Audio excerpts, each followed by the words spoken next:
الحمد لله رب العالمين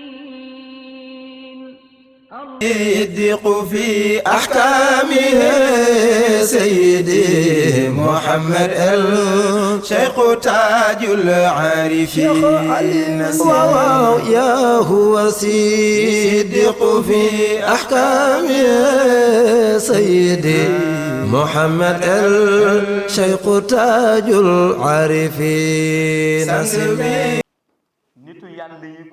Saints will never play around making fun of animals because they will not have a clear conscience. Knowing Allah subhanahu wa ta'ala, they certainly are aware that they will be tested because of this act. This is what happened to the Prophet Nuh alayhi salam.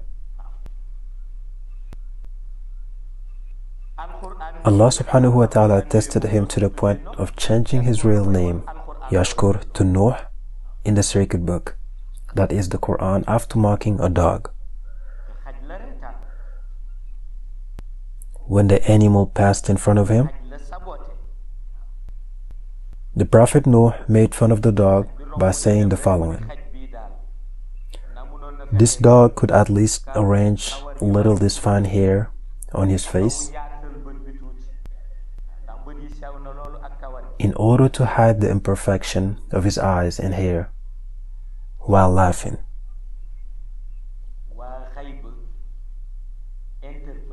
Immediately after these words, Ghaib then interpolated the Prophet Nuh, telling him that a person who has received the revelation should not denigrate someone who draws his signs from a source called Ilmul Ladunui.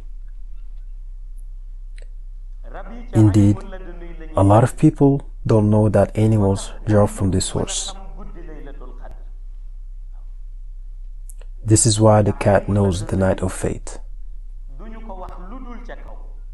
This science is reserved for heavenly aristocrats. It is drawn so that it does not reach an unaffected person. Because living with this science requires having a stamp. Allah subhanahu wa ta'ala has endowed all animals with the stamp, which cannot be seen because it is represented by a point on the skin and hidden by their furs. When the instincts are down, Allah subhanahu wa ta'ala uses these points to guide them. This is why they have the ability to recognize the man of God.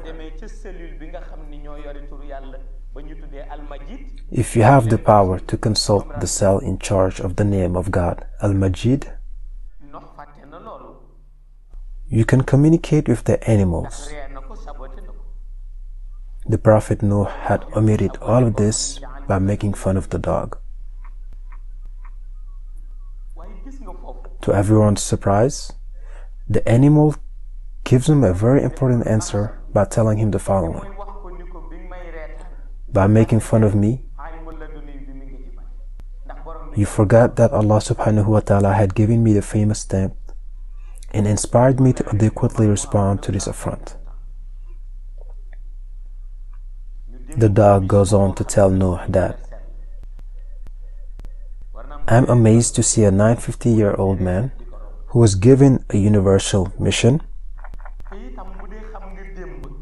belittle himself to make fun of a dog passing in front of him.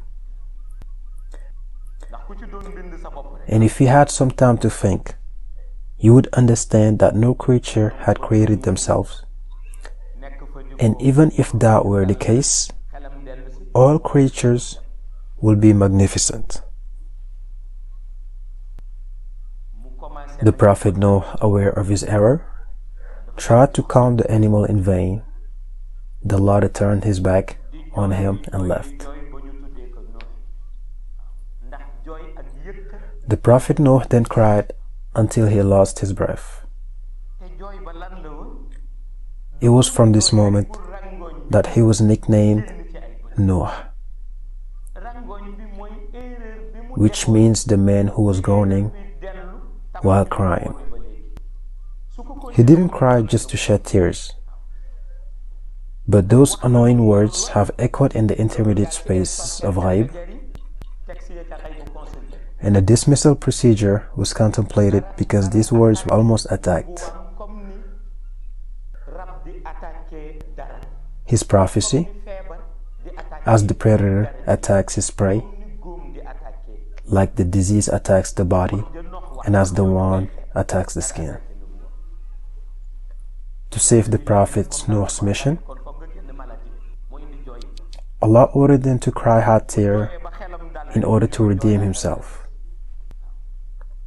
Nouh did so, but since he was old and didn't have much strength, he cried until suffocated. When he felt that the punishment was over, he immediately stopped and wondered about his business. الحمد لله رب